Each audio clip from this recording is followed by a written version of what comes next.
നമസ്കാരം, very good morning. ഇന്ന് March 12 വ്യാഴാഴ്ചയാണ്. നിരവധി വാർത്തകളുള്ള ദിവസമാണ്. എല്ലാ പ്രിയപ്പെട്ട പ്രേക്ഷകർക്കും ന്യൂസ് ബ്രേക്സിലേക്ക് സ്വാഗതം.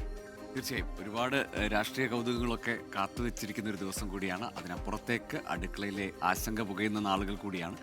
എല്ലാ വിവരങ്ങളും പ്രേക്ഷകരിലേക്ക് എത്തും. ഒപ്പം നല്ല കുറേ ചിന്തകളും വാർത്തകളും ഇന്നത്തെ പ്രഭാതത്തിൽ നിങ്ങളുമായി പങ്കുവെക്കാനാണ് എത്തിയിരിക്കുന്നത്.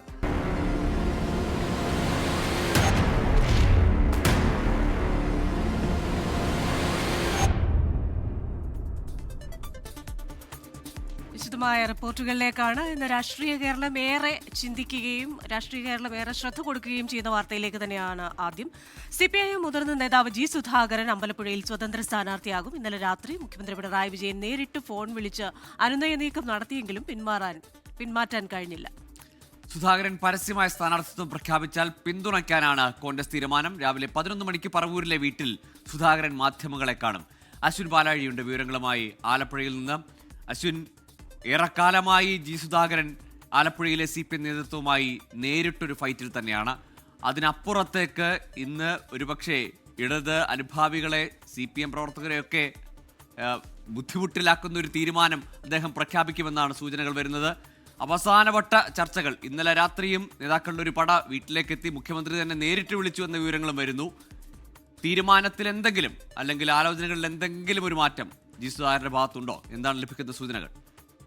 ഗൂഗിൾ ക്രിസ്ത്യന, എന്തായാലും ഇതുവരെ എടുത്ത തീരുമാനങ്ങളിൽ നിന്നും ഒരിഞ്ച് പിന്നോട്ട് പോകാതെ സുധാകരന്റെ പ്ലാനുമായി മുന്നോട്ട് പോവുകയാണ്. ഇന്ന് 11 മണിക്കാണ് പറവൂരിലെ നവനീതം വീട്ടിൽ വാർത്താ സമ്മേളനം വിളിച്ചിരിക്കുന്നത്. ഇന്നലെ രാത്രി നമ്മൾ കണ്ടത് പാർട്ടിയുടെ അവസാന അനുനയ നീക്കമാണ്. ഏതെങ്കിലും തരത്തിൽ ജി സുധാകരനെ അനുനയിപ്പിച്ച് വാർത്താ സമ്മേളനത്തിൽ നിന്നും മത്സരത്തിൽ നിന്നും പിന്നോട്ട് കൊണ്ടുപോകാൻ കഴിയുമോ എന്നുള്ള സംസ്ഥാന നേതൃത്വത്തിന് നിർദ്ദേശപ്രകാരമുള്ള ഒരു കൂടിക്കാഴ്ച ഇന്നലെ രാത്രി ഏറെ വൈകി നടത്തി. അതിന് പിന്നാലെ അടിയന്തര ജില്ലാ സെക്രട്ടേറിയറ്റും പാർട്ടി ഓഫീസിൽ, ജില്ലാ കമ്മിറ്റി ഓഫീസിൽ ചേർന്നിരുന്നു. പക്ഷേ ആ അനുനയം അപ്പാടെ പാളുകയാണ് ചെയ്തത്. ഇതോടെ CPMന്റെ ആത്മവിശ്വാസം അടിമുടി ഇടിഞ്ഞു എന്നുള്ളതാണ് ഏറ്റവും പ്രധാനപ്പെട്ട കാര്യം. ജി സുധാകരൻ പാർട്ടിക്ക് പുറത്തു പോയാൽ ഒരു പ്രശ്നവുമില്ല എന്നുള്ള വലിയ ആത്മവിശ്വാസം പാർട്ടിക്കുണ്ടായിരുന്നു. പക്ഷെ അവസാന ഘട്ടത്തിലേക്ക് എത്തുമ്പോൾ ആ ആത്മവിശ്വാസത്തിന്റെ ഗ്രാഫ് ഇടിഞ്ഞു താഴുകയാണ് എന്നുള്ളതാണ് പാർട്ടിയെ സംബന്ധിച്ച വലിയ ആശങ്ക. കാരണം പാർട്ടി അംഗമല്ലാത്ത ജി സുധാകരൻ പാർട്ടിയെക്കുറിച്ചും പാർട്ടി നേതാക്കളെക്കുറിച്ചും തുറന്നു പറയാൻ പോകുന്ന കാര്യങ്ങൾ പാർട്ടിയെ അങ്കലാപ്പിലാക്കുന്നുണ്ട്. എന്തായാലും അതിന് മുന്നോടിയായാണ് ആ ശ്രമങ്ങളിൽ നിന്ന് അദ്ദേഹത്തെ പിന്നോട്ട് തിരിക്കാനുള്ള നീക്കം. ജില്ലാ സെക്രട്ടറി അടക്കം കേന്ദ്ര കമ്മിറ്റി അംഗം CS സുജാത അടക്കം ഇന്നലെ 7 പേരാണ് ജി സുധാകരന്റെ വീട്ടിലെത്തിയത്.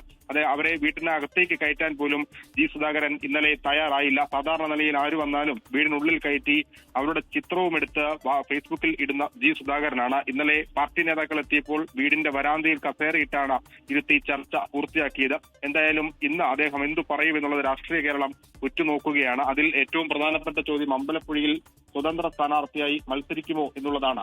എന്തായാലും ആ കാര്യത്തിൽ ഏറെക്കുറെ ഉറപ്പായി കഴിഞ്ഞു. പക്ഷേ അത് ഔദ്യോഗികമായി സ്ഥിരീകരിക്കേണ്ടത് ജി സുധാകരൻ തന്നെയാണ്. അതിന്റെ ഔദ്യോഗിക പ്രഖ്യാപനമായിരിക്കും ഒരുപക്ഷെ ഇന്നുണ്ടാവുക. രണ്ടാമത്തെ ചോദ്യം, അങ്ങനെ സ്ഥാനാർത്ഥിയായാൽ UDF വാഗ്ദാനം ചെയ്തിരിക്കുന്ന പിന്തുണ അദ്ദേഹം സ്വീകരിക്കുമോ എന്നുള്ളതാണ്.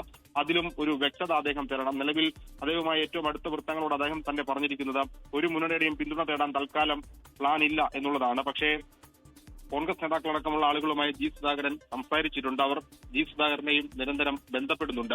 അതിൽ നിന്ന് എന്താണ് അദ്ദേഹത്തിന്റെ പ്ലാൻ എന്നുള്ളത് ഒരുപക്ഷെ ഇന്ന് വ്യക്തമാക്കിയേക്കും. മുന്നണികളുടെ പിന്തുണയുമായി ബന്ധപ്പെട്ട ഒന്നും ഇന്ന് പറയാൻ സാധ്യതയില്ല എന്നുള്ളതാണ് മനസ്സിലാക്കുന്നത്. എന്തായാലും 11 മണിക്ക് നടക്കുന്ന വാർത്താ സമ്മേളനത്തെ അതീവ നിർണായകമായി രാഷ്ട്രീയ കേരളം ഉറ്റുനോക്കുകയാണ്. ഗൂഗിൾ, എന്തായാലും നിയമസഭാ തെരഞ്ഞെടുപ്പ് അടുത്തിരിക്കുന്ന സമയത്ത് ഇത്തരത്തിലുള്ള ട്വിസ്റ്റുകൾ ഇടതുമുന്നണിക്ക് എത്രത്തോളം തലവേദനയാകുമെന്ന് നോക്കിക്കാണേണ്ടിയിരിക്കുന്നു. നാട്ടികയിൽ നിന്ന് ഇപ്പോൾ അമ്പലപ്പുഴയിൽ നിൽക്കുമ്പോൾ എന്തൊക്കെയായിരിക്കും പുതിയ സംഭവ വികാസങ്ങളെന്ന് നമുക്ക് നോക്കാം. അശ്വിൻ പാലാഴിയാണ് ആലപ്പുഴയിൽ നിന്ന് വിശദാംശങ്ങളുമായി ചേർന്നത്. ഇനി നമ്മൾ മധ്യപൂർവേഷ്യൻ സംഘർഷവുമായി ബന്ധപ്പെട്ട വാർത്തകളിലേക്കാണ് പോകുന്നത്. ഇറാനുമായുള്ള യുദ്ധം വിജയിച്ചെന്ന അവകാശവാദവുമായി അമേരിക്കൻ പ്രസിഡന്റ് ഡൊണാൾഡ് ട്രംപ്. ദൗത്യം പൂർത്തീകരിക്കുന്നത് വരെ അമേരിക്കൻ സൈന്യം മധ്യപൂർവേഷ്യയിൽ തുടരുമെന്നും ട്രംപ് പറഞ്ഞു. മിനാബിലെ ഇറാനിയൻ ഗേൾസ് പ്രൈമറി സ്കൂളിന് നേരെ നടന്ന മിസൈൽ ആക്രമണത്തിൽ അമേരിക്കയ്ക്ക് പങ്കുണ്ടെന്ന് പ്രാഥമിക സൈനിക അന്വേഷണത്തിൽ കണ്ടെത്തി. അറബ് രാജ്യങ്ങൾക്ക് നേരെ ഇറാൻ നടത്തുന്ന ആക്രമണങ്ങളെ അപലപിച്ച് ഐക്യരാഷ്ട്രസഭ രക്ഷാസമിതി പ്രമേയം പാസാക്കി.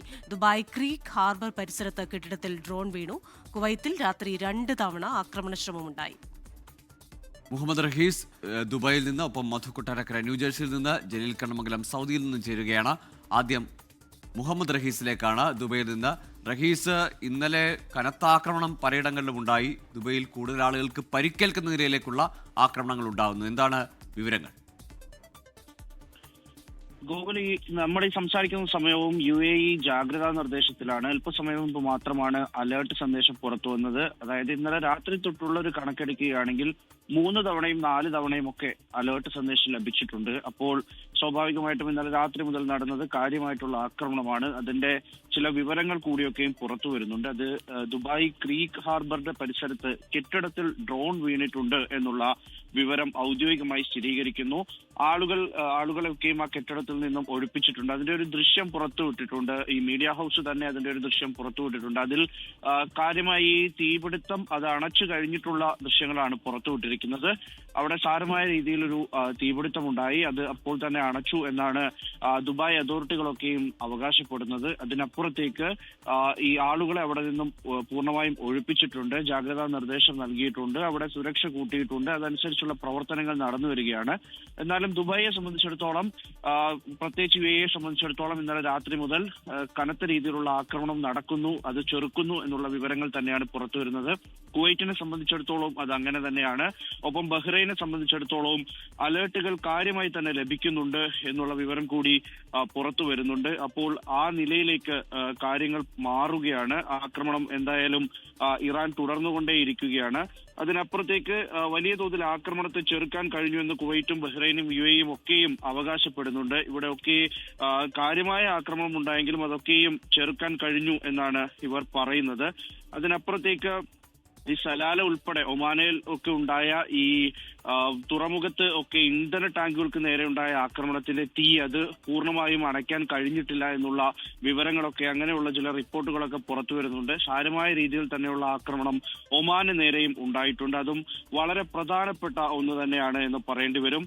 ഒപ്പം തന്നെ ഇന്നലെ ഈ പരിക്ക് ഉണ്ടായവരുടെ എണ്ണത്തിലും UAE സംബന്ധിച്ചിടത്തോളം ഒരു കൂടുതൽ രേഖപ്പെടുത്തിയ ഒരു ദിവസം കൂടിയാണ് ഇന്നലെ കടന്നുപോയത്. ആക്രമണത്തിന്റെ എണ്ണത്തിലായിക്കോട്ടെ, ഒപ്പം തന്നെ പരിക്കിന്റെ എണ്ണത്തിലുമൊക്കെ വലിയൊരു കണക്ക് പുറത്തു വന്നിട്ടുണ്ട്. 9 പേർക്ക് കൂടി പരിക്കേറ്റിട്ടുള്ള ദിവസമാണ്. ഒപ്പം തന്നെ 13 മിസൈലുകളും 39 ഡ്രോണുകളും നേരിട്ടു എന്ന് പ്രതിരോധ മന്ത്രാലയം അറിയിക്കുന്നുണ്ട്.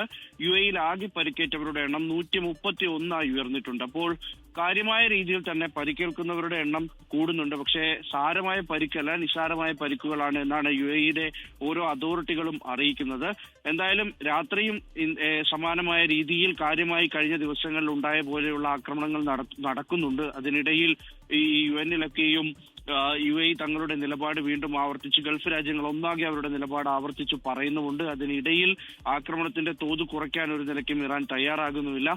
എന്തായാലും കൂടുതൽ ആക്രമണങ്ങളുടെ വിവരങ്ങൾ സ്ഥിരീകരിച്ചുകൂടി വരുമ്പോൾ കുറച്ചുകൂടി വിവരങ്ങൾ പുറത്തു വരാനുണ്ട് എന്നാണ് മനസ്സിലാക്കുന്നത്. ഗൂഗിൾ. തീർച്ചയായും. മുഹമ്മദ് റഹീസാണ് ദുബായിൽ നിന്ന് വിശദാംശങ്ങളുമായി ചേർന്നത്. ന്യൂജേഴ്സിയിൽ നിന്ന് മധു കൊട്ടാരക്കര കൂടി ചേരുകയാണ്. മധു, ഗുഡ് മോർണിംഗ്. ഈ ട്രംപ് അടുത്ത ദിവസങ്ങളിൽ പലയിടങ്ങളിലേക്കും യാത്ര ചെയ്യുന്നുണ്ട്, റിപ്പബ്ലിക്കൻ പാർട്ടിയുടെ പരിപാടികളിൽ പങ്കെടുക്കുന്നുണ്ട്. അങ്ങനെ പലയിടങ്ങളിൽ പല സ്റ്റേറ്റ്മെന്റ്സ് അദ്ദേഹം നടത്തുന്നുണ്ട്. അത് പല ടൈം സോണുകളായി പല സമയത്താണ് ലോകത്തേക്ക് എത്തുന്നത്. ഒപ്പം തന്നെ ട്രൂത്ത് സോഷ്യലിലൂടെയും പ്രഖ്യാപനങ്ങൾ നടത്തുന്നുണ്ട്. അപ്പോൾ അതിലൊന്ന്, യുദ്ധം അമേരിക്ക ജയിച്ചു കഴിഞ്ഞു എന്നൊരു പ്രഖ്യാപനം വന്നു. മറുവശത്ത് ഇറാന്റെ ഭാഗത്തു നിന്ന് വരുന്ന ഒരു പ്രസ്താവന, $200 ബാരലിന് എണ്ണവിലയെത്തും, അതിനായി ലോകം കാത്തിരിക്കാൻ പറയുന്നുണ്ട്. എന്നാൽ അമേരിക്കയുടെ റിസർവ് ശേഖരം അല്ലെങ്കിൽ കരുതൽ ശേഖരം അത് പുറത്തെടുക്കുമെന്ന് അമേരിക്കൻ ഊർജ്ജ സെക്രട്ടറി ക്രിസ് റൈറ്റ് പറയുന്നുണ്ട്. ഒരു കാര്യം കൂടിയുണ്ടല്ലോ, ഈ മിനാബിലെ പെൺകുഞ്ഞുങ്ങളുടെ സ്കൂളിലുണ്ടായ ആക്രമണം അത് ഒരു അബദ്ധം പറ്റിയതാണെന്ന ഒരു സമ്മതം കൂടി വരുന്നുണ്ടല്ലോ. ഇതിൽ പെന്റഗൺ ഏത് തരത്തിലുള്ള അന്വേഷണമായിരിക്കും പ്രഖ്യാപിക്കുക? ക്രിസ്റ്റിന ആദ്യം ചോദിച്ച ചോദ്യത്തിലേക്ക് തന്നെ വരാം. ട്രംപ് അഡ്മിനിസ്ട്രേഷന് മുന്നിൽ വന്നിരിക്കുന്ന എപ്പിക് ഫ്യൂറി എന്ന് പറയുന്ന പെന്റഗൺ സമർപ്പിച്ച ഒരു പദ്ധതി, ഒരു പ്രോജക്റ്റാണ്. അതിൽ കൃത്യമായിട്ട് അതിൻ്റെ ടാർഗറ്റ്, ലക്ഷ്യങ്ങൾ, അതിൻ്റെ സാമ്പത്തിക ഇടപാടുകൾ, ഇത്തരം ഡീറ്റെയിൽ ആയിട്ടുള്ള ഒരു പ്രോജക്റ്റാണ്. അതാണ് ഡൊണാൾഡ് ട്രംപ് സർവ്വ സൈന്യാധിപൻ എന്നുള്ള നിലയിൽ ഒപ്പിട്ടിരിക്കുന്നത്. അതിൻ്റെ ലക്ഷ്യങ്ങൾ എന്തൊക്കെയാണെന്ന് പെന്റഗണാണ് വെളിപ്പെടുത്തേണ്ടത്. അതുകൊണ്ട് തന്നെ അമേരിക്ക ലക്ഷ്യമിട്ട കാര്യങ്ങൾ ഇതിനോടകം കൈവരിച്ചോ ഇല്ലയോ, അല്ലെങ്കിൽ അമേരിക്കയുടെ എക്സിറ്റ് സ്ട്രാറ്റജി എന്താണെന്നൊക്കെ പെന്റഗൺ വെളിപ്പെടുത്തേണ്ടതാണ്. മറ്റതെല്ലാം ഊഹാപോഹങ്ങളാണ്. അമേരിക്ക ഇന്ന് നേരിടുന്ന, അല്ലെങ്കിൽ ഡൊണാൾഡ് ട്രംപ് ഇന്ന് നേരിടാൻ പോകുന്ന ഏറ്റവും വലിയ വിഷയം ഇറാനിലെ ആ പെൺകുട്ടികളുടെ സ്കൂളിന് നേരെ, മിനാബിൽ സ്കൂളിന് നേരെ ഉണ്ടായ മിസൈൽ ആക്രമണത്തിന്റെ കൂടുതൽ വിവരങ്ങൾ കൃത്യമായ സോഴ്സുകളിൽ കൂടെ അമേരിക്കയിലെ മുഖ്യധാര മാധ്യമങ്ങൾ തന്നെ കഴിഞ്ഞ കുറേ ദിവസങ്ങളായിട്ട് പുറത്തുവിടുന്നതിന് കൂടുതൽ സ്ഥിരീകരണം വന്നിരിക്കുകയാണ്.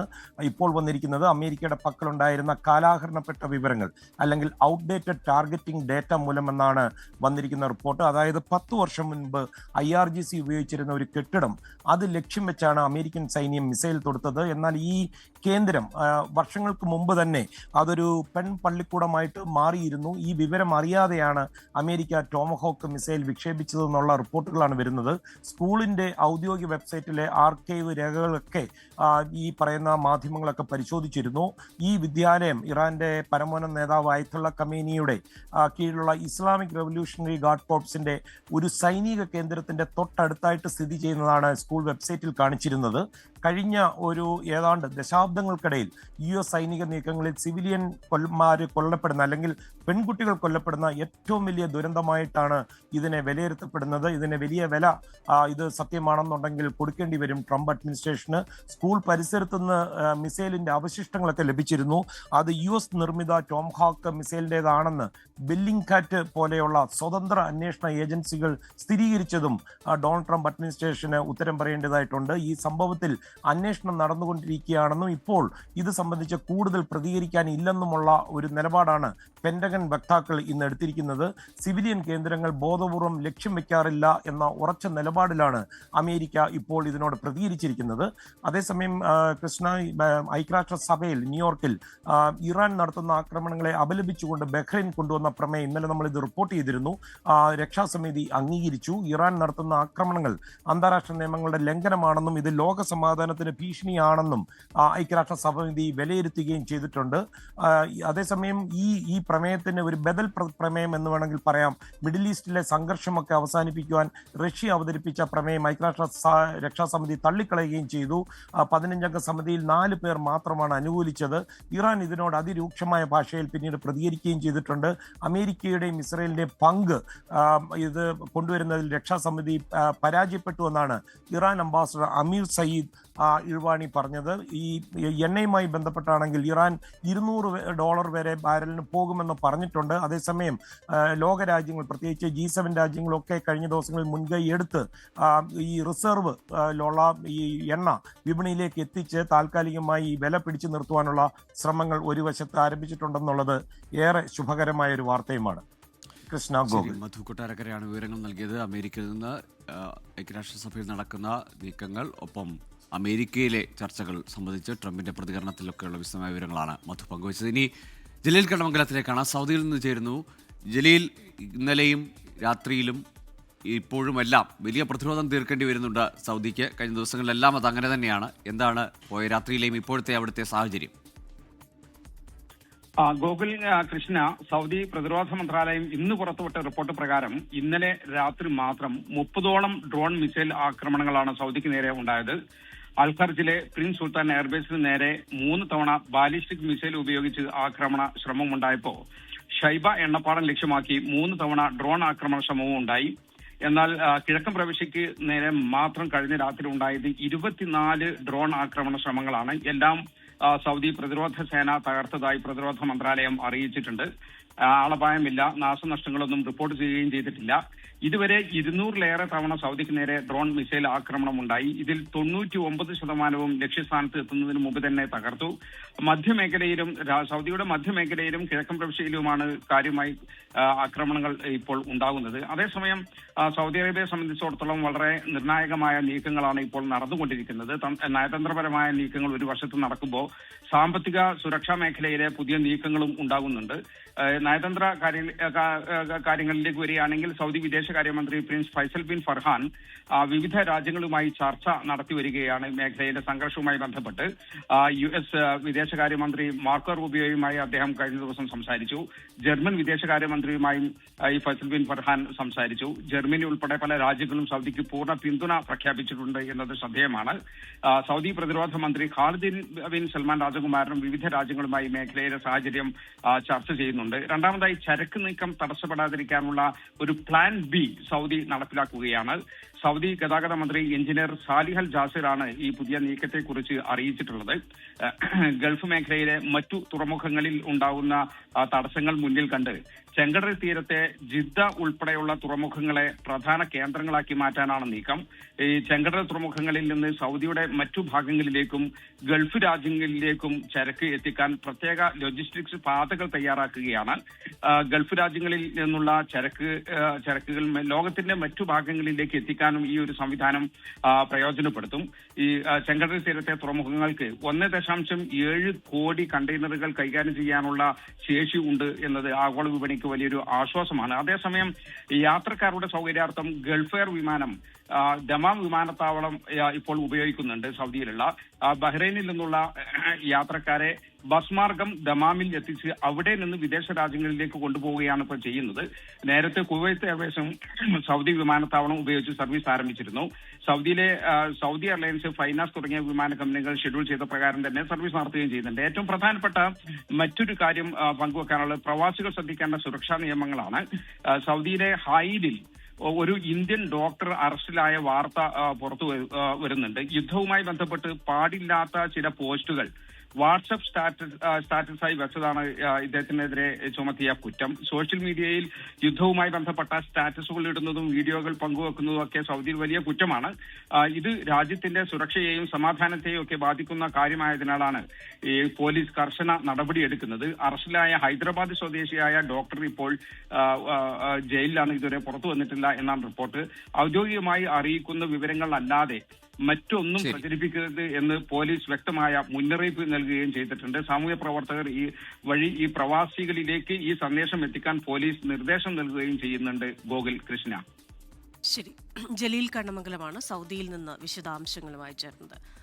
മധ്യപൂർവേഷ്യയിലും പശ്ചിമേഷ്യയിലും ഒക്കെ നടക്കുന്ന ഈ സംഘർഷങ്ങളുടെ അലയൊലികൾ നമ്മളുടെ അടുക്കളയിൽ വരെ എത്തിക്കഴിഞ്ഞു. ഇപ്പോൾ പാചകവാതക ക്ഷാമം ഉണ്ടെന്ന വാർത്തകൾ വരുന്നു. പക്ഷേ കേന്ദ്ര സർക്കാർ പറയുന്നത് ആശങ്കപ്പെടേണ്ട കാര്യമില്ല, 3 അംഗ സമിതിയെ നിയോഗിച്ചിട്ടുണ്ട്, നമുക്ക് ആവശ്യമായ ശേഖരമുണ്ട്.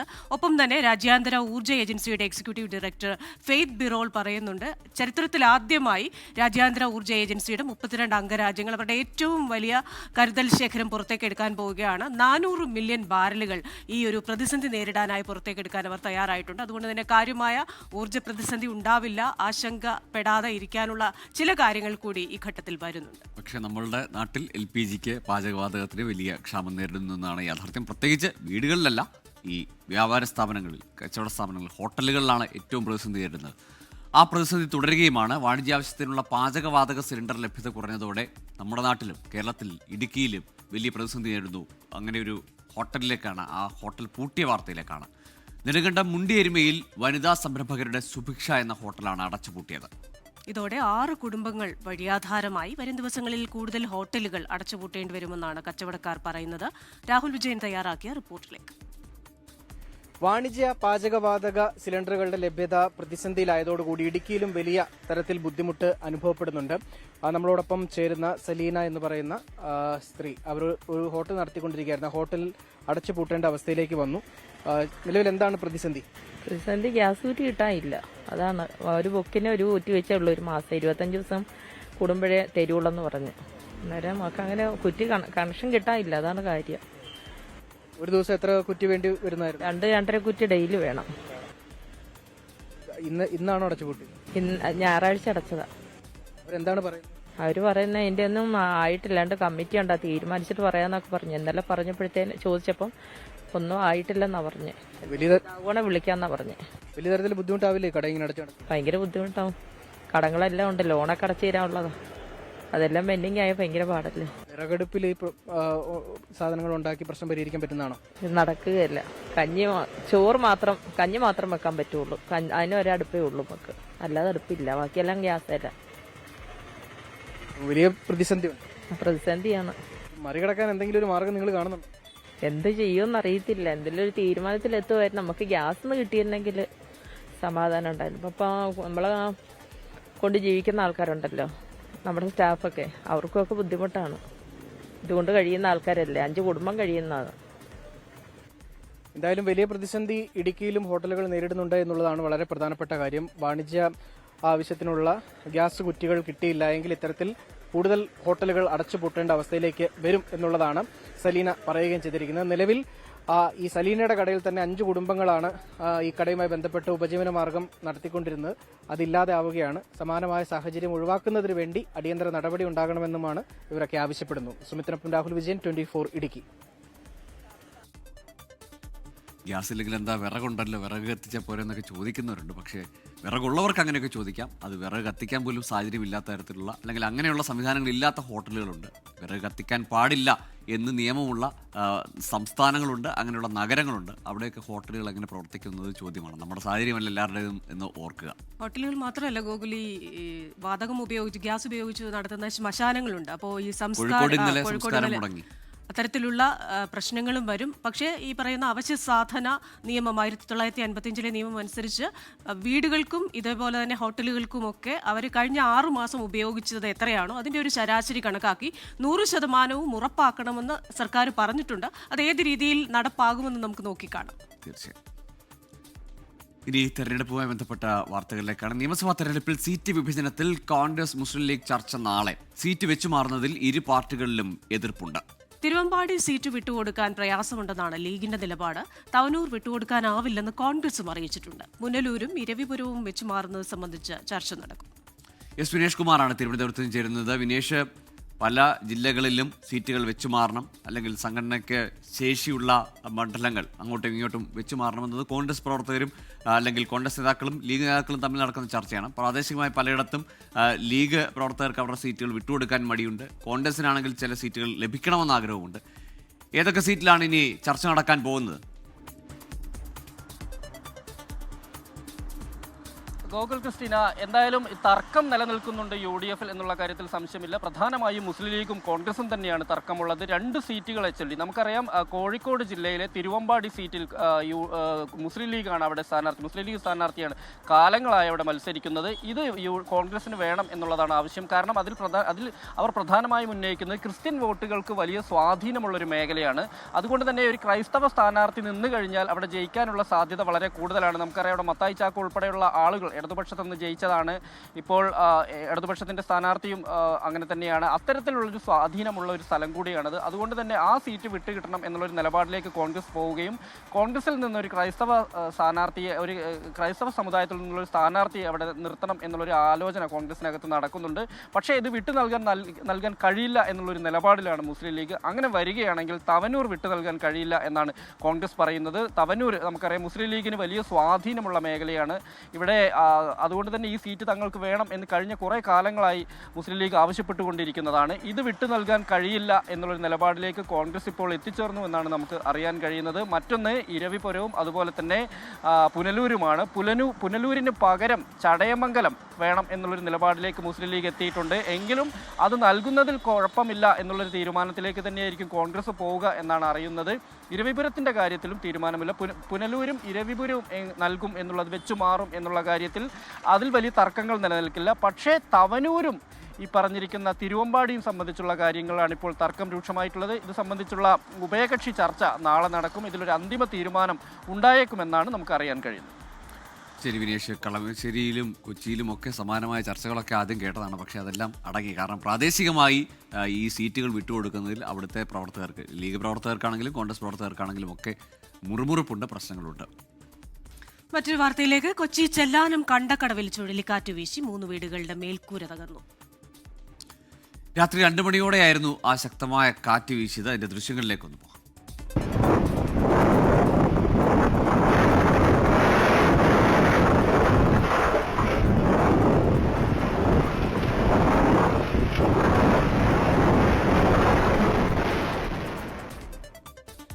ആൻ മരിയ സണ്ണി ചേരുന്നുണ്ട് കൊച്ചിയിൽ നിന്ന് വിവരങ്ങളുമായി. ആൻ, അങ്ങനെ മഴയൊന്നും ഇല്ലാത്തൊരു സമയമാണ്. ഈ മിന്നൽ ചുഴലിയൊക്കെ ഈ മഴ സമയത്ത് നമ്മൾ കണ്ടിട്ടുണ്ട് പലയിടത്തും നാശം വിതയ്ക്കുന്നത്. ഇതെന്താണ് സംഭവിച്ചത്?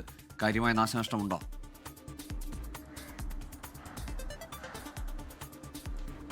ഗൂഗിൾ ഭീതിപ്പെടുത്തുന്ന ദൃശ്യങ്ങളാണ് ഇപ്പോൾ പുറത്തു വന്നിരിക്കുന്നത്. ഇന്ന് വെളുപ്പിന് ഏകദേശം ഒരു 2 മണി സമയത്തോടു കൂടിയാണ് ചെല്ലാനം കണ്ടക്കടവ് കാർത്തിയാനി അമ്പലത്തിന് സമീപത്ത് വെച്ച് ഒരു പടിഞ്ഞാറ് വശമാണ് ആ ഭാഗത്ത് വെച്ചിട്ട് ഈ ചുഴലിക്കാറ്റുണ്ടാകുന്നത്.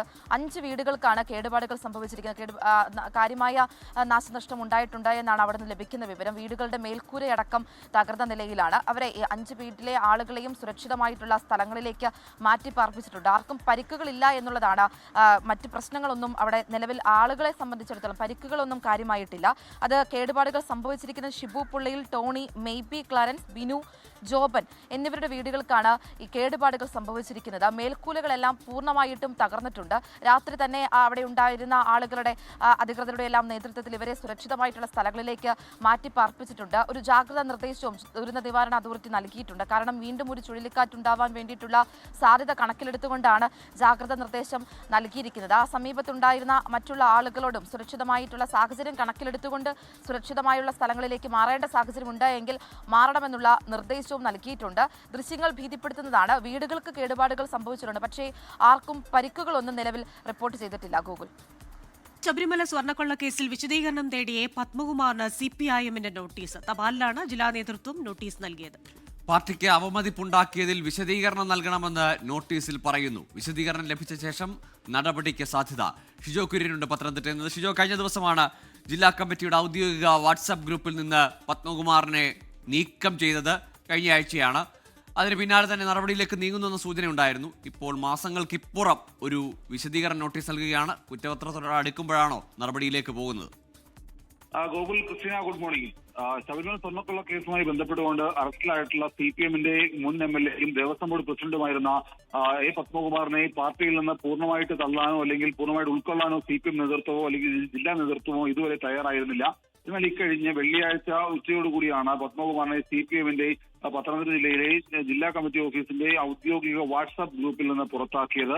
അതിന് പിന്നാലെ പത്മകുമാറിൽ നിന്ന് വിശദീകരണം തേടി CPM ഇപ്പോൾ ജില്ലാ നേതൃത്വം ഒരു കത്ത് തപാലിൽ അയച്ചിട്ടുണ്ട് എന്നുള്ള ഒരു വിവരമാണ് നമുക്ക് ലഭിക്കുന്നത്. പാർട്ടിക്ക് പൂർണ്ണമായിട്ട് വലിയ തരത്തിൽ അവമതിപ്പ് പത്മകുമാർ ഉണ്ടാക്കിയിട്ടുണ്ട് എന്നുള്ള വിലയിരുത്തലിന്റെ അടിസ്ഥാനത്തിലാണ് ഇപ്പോൾ ജില്ലാ നേതൃത്വം പത്മകുമാറിന് ഒരു വിശദീകരണം ആവശ്യപ്പെട്ടുകൊണ്ട് ഒരു കത്ത് അയച്ചിരിക്കുന്നത്. സ്വർണ്ണക്കൊള്ള കേസിൽ ഉൾപ്പെട്ട പത്മകുമാർ പാർട്ടിയുമായി ബന്ധപ്പെട്ടുള്ള കാര്യങ്ങളിൽ കൃത്യമായിട്ടുള്ള വിശദീകരണം നൽകണം. തപാലിലൂടെയാണ് ഈ കത്ത് അയച്ചിരിക്കുന്നത് എന്നുള്ള ഒരു വിവരം കൂടി നമുക്ക് ഈ ഒരു ഘട്ടത്തിൽ ലഭിക്കുന്നുണ്ട്. പാർട്ടിക്ക് പത്മകുമാറിന് മൂലം അവമതിപ്പുണ്ടായി എന്ന് ജില്ലാ നേതൃത്വം വിലയിരുത്തിയിട്ടുണ്ട്. വിശദീകരണം നൽകിയതിനു ശേഷമായിരിക്കും പത്മകുമാറിനെതിരായിട്ടുള്ള നടപടികളിലേക്ക് കടക്കുന്ന കാര്യങ്ങളിലേക്ക് ജില്ലാ നേതൃത്വവും സംസ്ഥാന നേതൃത്വവും കടക്കുക. സംസ്ഥാന നേതൃത്വത്തിന്റെ അനുമതിയോടുകൂടി അല്ലെങ്കിൽ അവരുടെ നിർദ്ദേശത്തിന്റെ പ്രകാരമാണ് ജില്ലാ നേതൃത്വം പത്മകുമാറിൽ നിന്ന് വിശദീകരണം തേടിയത് എന്നുള്ള ഒരു വിവരം കൂടി നമുക്ക് ലഭിക്കുന്നുണ്ട്. ഇതിനകത്ത് എടുത്തു പറയേണ്ട ഏറ്റവും പ്രധാനപ്പെട്ട കാര്യം, ശബരിമല സ്വർണ്ണക്കൊള്ള കേസിൽ പത്മകുമാർ അറസ്റ്റിലാകുന്നു, അതിനുശേഷം ജയിലിലേക്ക് പോകുന്നു.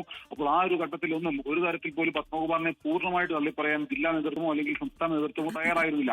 അന്തിമ കുറ്റപത്രം കോടതിയിലേക്ക് SIT സമർപ്പിക്കട്ടെ, അതിനുശേഷം നടപടിയിലേക്ക് പോകാം എന്നുള്ളതായിരുന്നു പാർട്ടി നേതൃത്വം തീരുമാനിച്ചിരുന്നത്. പത്മകുമാർ ഇതുമായി ബന്ധപ്പെട്ടുകൊണ്ട് യാതൊരു വിധത്തിലുമുള്ള ഒരു പരസ്യ പ്രതികരണവും നടത്തിയിരുന്നില്ല. അപ്പോൾ അതിന് പിന്നാലെയാണ് പത്മകുമാറിനെ ഇപ്പോൾ ജില്ലാ കമ്മിറ്റിക്കകത്ത് തന്നെ പല ആളുകൾ ഈ പറയുന്ന പത്മകുമാറിനെതിരെ രംഗത്ത് വരികയും ചെയ്തിരുന്നു. അപ്പോഴും ഒരു നടപടി സ്വീകരിക്കാതെ മാറി നിൽക്കുകയാണ് ചെയ്തത്. എന്തായാലും വാട്സാപ്പ് ഗ്രൂപ്പിൽ നിന്ന് ഔദ്യോഗിക വാട്സാപ്പ് ഗ്രൂപ്പിൽ നിന്ന് പുറത്താക്കിയതിന് പിന്നാലെ പത്മകുമാറിനെ ഇപ്പോൾ കാരണം കാണിക്കൽ നോട്ടീസ് പോയിക്കൊണ്ട് അല്ലെങ്കിൽ വിശദീകരണം കാട്ടിക്കൊണ്ട് ഒരു തപാലൊരു കത്ത് ജില്ലാ നേതൃത്വം അയച്ചിരിക്കുന്നു. ഇനിയിപ്പോൾ ഈ കത്തിന് എന്ത് മറുപടി പത്മകുമാർ നൽകും എന്നുള്ളതിന് ശേഷമായിരിക്കും മറ്റ് തുടർ നടപടികളിലേക്ക് ജില്ലാ നേതൃത്വവും സംസ്ഥാന നേതൃത്വവും കടക്കുക. സംസ്ഥാന നേതൃത്വത്തിന്റെ അനുവാദത്തോടു കൂടിയാണ് ജില്ലാ നേതൃത്വം പത്മകുമാറിൽ നിന്ന് വിശദീകരണം തേടിയത് എന്നുള്ള വിവരം കൂടി ഈ ഒരു ഘട്ടത്തിൽ ലഭിക്കുന്നുണ്ട്. എന്തായാലും സ്വർണ്ണക്കൊള്ള കേസിൽ ജാമ്യത്തിലിറങ്ങിയ പത്മകുമാർ ഇതുവരെ മാധ്യമങ്ങൾ പ്രതികരിച്ചിട്ടില്ല. വിലക്കുള്ളതുകൊണ്ടാണ്. എന്തായാലും പത്മകുമാർ എന്ത് മറുപടി നൽകുമെന്നുള്ളതാണ് ആകാംക്ഷ. ക്രിസ്റ്റീന, ഗോകുൽ. ശരി, ഷിജോ കുര്യനാണ് പത്തനംതിട്ടയിൽ നിന്ന് വിശദാംശങ്ങളുമായി ചേർന്നത്. ഇനി ഇന്നത്തെ പ്രധാന വാർത്തകളുടെ സമഗ്ര ചിത്രവുമായി നമ്മുടെ പ്രതിനിധികൾ വിവിധയിടങ്ങളിൽ നിന്ന് ചേരുകയാണ്. ഡൽഹിയിൽ നിന്ന് ബൽറാം നെടുങ്ങാടി, തിരുവനന്തപുരത്ത് നിന്ന് S. വിനേഷ് കുമാർ, കോഴിക്കോട് നിന്ന് അനീഷ് ദേവസ്യ. ആദ്യം കോഴിക്കോട്ടേക്കാണ്, അനീഷിലേക്കാണ്. അനീഷ്, നേഴ്സസ് സമരം അതിൻ്റെ ഏറ്റവും ശക്തമായ നിലയിൽ കോഴിക്കോടാണ് തുടരുന്നത്. കളക്ടറേറ്റിന് മുന്നിലെ സമരം അതിശക്തമായി തന്നെ മുന്നോട്ട് കൊണ്ടുപോകുന്നു. ഹൈക്കോടതിയുടെ അടക്കം നിർദ്ദേശങ്ങൾ വരുമ്പോൾ പോലും. എന്താണ് കോഴിക്കോട്ടെ ആശുപത്രി മാനേജ്മെന്റുകളും ഈ നഴ്സസും തമ്മിലുള്ള ചർച്ചയിൽ ഉരുത്തിരിയുന്നത്? ധാരണകളിൽ എത്താനും സമരം അവസാനിപ്പിക്കാനുമുള്ള സാധ്യതകളുണ്ടോ?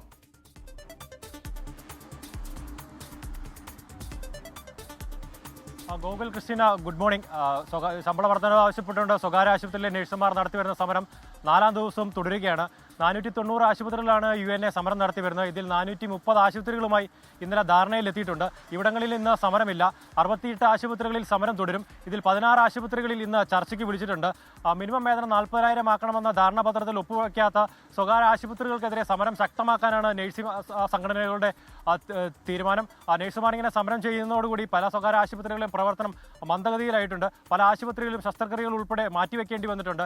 നഴ്സുമാർ ചെയ്യുന്ന സേവനം നിലവിൽ ഡോക്ടർമാർ ചെയ്യേണ്ട ഒരു അവസ്ഥയാണുള്ളത്. സ്വകാര്യ ആശുപത്രികളിൽ OP സാധാരണ രീതിയിൽ പ്രവർത്തിക്കുന്നുണ്ടെങ്കിലും രോഗികളുടെ എണ്ണം വളരെ കുറവാണ്. അതുപോലെ തന്നെ ഈ സ്വകാര്യ ആശുപത്രികളിൽ പുതിയ കേസുകൾ എടുക്കാത്തതിനാൽ കോഴിക്കോട് മേഖലയെ സംബന്ധിച്ചോളം കോഴിക്കോട് മെഡിക്കൽ കോളേജ്, അതുപോലെ സർക്കാർ ബീച്ച് ഹോസ്പിറ്റൽ എന്നിവിടങ്ങളിൽ കഴിഞ്ഞ 2 ദിവസമായി രോഗികളുടെ വലിയൊരു തിരക്കാണ് അനുഭവപ്പെടുന്നത്. അതുപോലെ തന്നെ അത് രോഗികൾക്ക് വലിയ ഒരു ബുദ്ധിമുട്ടുണ്ടാകുന്ന ഒരു കാര്യമാണ്. അതുപോലെ തന്നെ ഈ മിനിമം വേതനം 40,000 ആക്കുക, അതുപോലെ ഡ്യൂട്ടി ഷിഫ്റ്റിലെ അപാകതകൾ പരിഹരിക്കുക തുടങ്ങിയ ആവശ്യങ്ങൾ ഉന്നയിച്ചുകൊണ്ട് നഴ്സുമാർ നടത്തിവരുന്ന സമരത്തിൽ ഒരു അനുകൂലമായ തീരുമാനം ഉണ്ടായില്ലെങ്കിൽ സമരം ശക്തമാക്കാൻ തന്നെയാണ് നഴ്സിംഗ് സംഘടനകളുടെ തീരുമാനം. ക്രിസ്റ്റീന, ഗോകുൽ. ശരി, അനീഷ് ദേവസ്യാണ് കോഴിക്കോട് നിന്ന് വിശദാംശങ്ങളുമായി ചേർന്നത്. ഇനി നമ്മൾ പോകുന്നത് ഡൽഹിയിലേക്കാണ്. അവിടെ ബൽറാം നെടുങ്ങാടിയുണ്ട് ദേശീയ വാർത്തകളുടെ വിശദാംശങ്ങളുമായി. Balram, very good morning. ഈ LPG പ്രതിസന്ധി അടക്കമുള്ള വാർത്തകളുണ്ട്. ഒപ്പം തന്നെ രാവിലെ ബൽറാം റിപ്പോർട്ട് ചെയ്ത ഒരു വാർത്ത കൂടിയുണ്ടല്ലോ, ഉത്തം നഗറിലുള്ള ആ ഒരു തീപിടുത്തം നിയന്ത്രണ വിധേയമായെങ്കിലും അതുമായി ബന്ധപ്പെട്ട വിവരങ്ങൾ കൂടി മറ്റു വാർത്തകൾക്കൊപ്പം. Very good morning Christina. ഈ ഡൽഹിയെ സംബന്ധിച്ചിടത്തോളം ഇന്ധന പ്രതിസന്ധി കഴിഞ്ഞ ദിവസങ്ങളിൽ കാര്യമായി ബാധിച്ചില്ല എങ്കിൽ പോലും ഇപ്പോൾ ഡൽഹിയും ഇന്ധന പ്രതിസന്ധിയിലേക്ക് കടക്കുന്നു എന്നുള്ളതാണ്. LPG ക്ഷാമം ഡൽഹി ഹൈക്കോടതിയുടെ ക്യാന്റീൻ അടയ്ക്കുന്ന സാഹചര്യത്തിലേക്ക് എത്തിയിരിക്കുന്നു. ഒപ്പം തന്നെ രാജ്യവ്യാപകമായി പ്രധാന നഗരങ്ങളിൽ മുംബൈ, കൊൽക്കത്ത, ബംഗളൂരു അടക്കമുള്ള നഗരങ്ങളിൽ അതിരൂക്ഷമായ തരത്തിലേക്ക് ഈ LPG സിലിണ്ടർ ക്ഷാമം എത്തിയ ഒരു സാഹചര്യമുണ്ട്.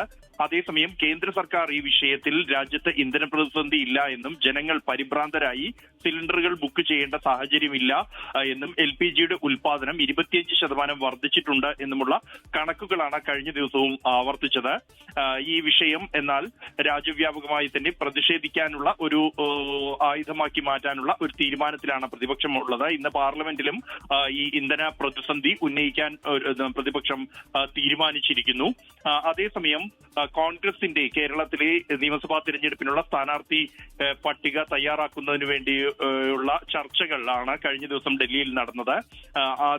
കഴിഞ്ഞ ദിവസം ചേർന്ന കേന്ദ്ര തെരഞ്ഞെടുപ്പ് സമിതി യോഗത്തിൽ 31 സ്ഥാനാർത്ഥികളുടെ പട്ടികയുടെ കാര്യത്തിൽ തീരുമാനമായിരിക്കുന്നു. അത് കേരളത്തിലെ സിറ്റിംഗ് MLA-മാരെ ഒപ്പം തന്നെ 20ഓളം സിറ്റിംഗ് MLA-മാർ, ഇതുകൂടാതെ 13 സ്ഥാനാർത്ഥികളുടെ പട്ടിക കൂടിയാണ് 11 സ്ഥാനാർത്ഥികളുടെ പട്ടിക കൂടിയാണ് തയ്യാറായിരിക്കുന്നത്. ചർച്ചകൾക്കായി KPCC പ്രസിഡന്റ് സണ്ണി ജോസഫ് ഡൽഹിയിൽ തന്നെ തുടരുകയാണ്. അതേസമയം പ്രതിപക്ഷ നേതാവ് VD സതീശൻ മടങ്ങിയിരിക്കുന്നു, ചർച്ചകൾ പൂർത്തിയാക്കി. നാളെ വീണ്ടും ചർച്ചകൾ ഈ സ്ഥാനാർത്ഥി പട്ടികയുമായി ബന്ധപ്പെട്ട ഡൽഹിയിൽ നടക്കാനിരിക്കുകയാണ്.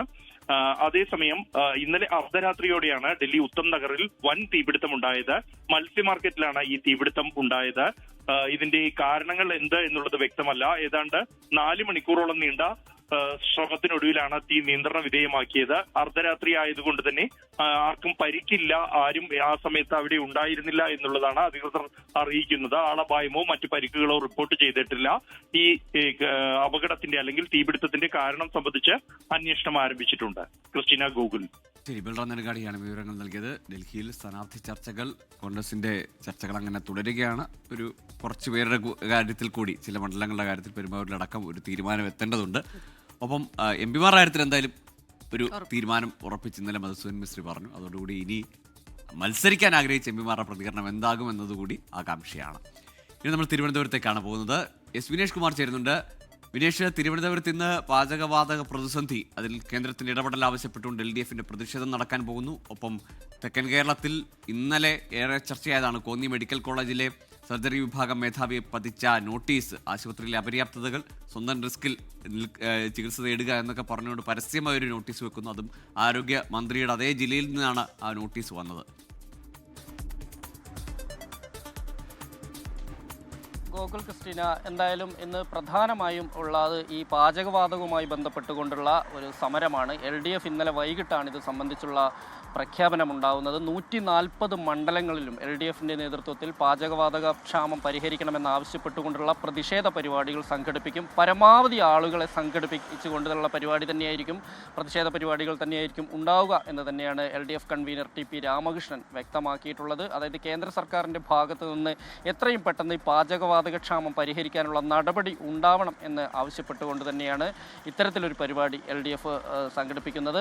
ഒപ്പം തന്നെ കോന്നി മെഡിക്കൽ കോളേജിലെ വിഷയമാണ്. നമുക്കറിയാം, കോന്നി മെഡിക്കൽ കോളേജിലെ പരിമിതികൾ ചൂണ്ടിക്കാണിച്ചുകൊണ്ട് അവിടുത്തെ സർജറി വിഭാഗത്തിലെ ഡോക്ടർ ശിവപ്രസാദാണ് ഒരാഴ്ച മുമ്പ് ഇത്തരത്തിലൊരു നോട്ടീസ് പതിച്ചത്. ആ നോട്ടീസ് പിന്നീട് ഒഴിവാക്കിയിരുന്നു. അവിടുത്തെ സെക്യൂരിറ്റി ജീവനക്കാർ ഉൾപ്പെടെയുള്ള ആളുകൾ കീറിയെറിഞ്ഞിരുന്നു. എന്നാൽ ആ ഒരു വിവാദം നിലനിൽക്കുന്നുണ്ട്. അതെന്തായാലും ഇക്കാര്യത്തിൽ ആരോഗ്യവകുപ്പ് അന്വേഷണം തുടങ്ങിയിട്ടുണ്ട്. പക്ഷേ നമുക്കറിയാം, മുമ്പും ഇതുപോലെ തന്നെ ഒരു ഡോക്ടർ വെളിപ്പെടുത്തലുമായി മുന്നോട്ട് വന്നപ്പോൾ അദ്ദേഹത്തെ എങ്ങനെയാണ് ആരോഗ്യവകുപ്പ് നേരിട്ടതെന്നും നമുക്കറിയാം. ഇപ്പോൾ തന്നെ ഈ ഡോക്ടർ ശിവപ്രസാദിനെതിരെ ആരോഗ്യവകുപ്പ് മന്ത്രി അദ്ദേഹം സ്വകാര്യ പ്രാക്ടീസ് നടത്തുന്നതുമായി ബന്ധപ്പെട്ടുകൊണ്ട് നടപടി നേരിട്ട ആളാണ് എന്നുൾപ്പെടെയുള്ള ആരോപണങ്ങളുമായി വന്നിട്ടുണ്ട്.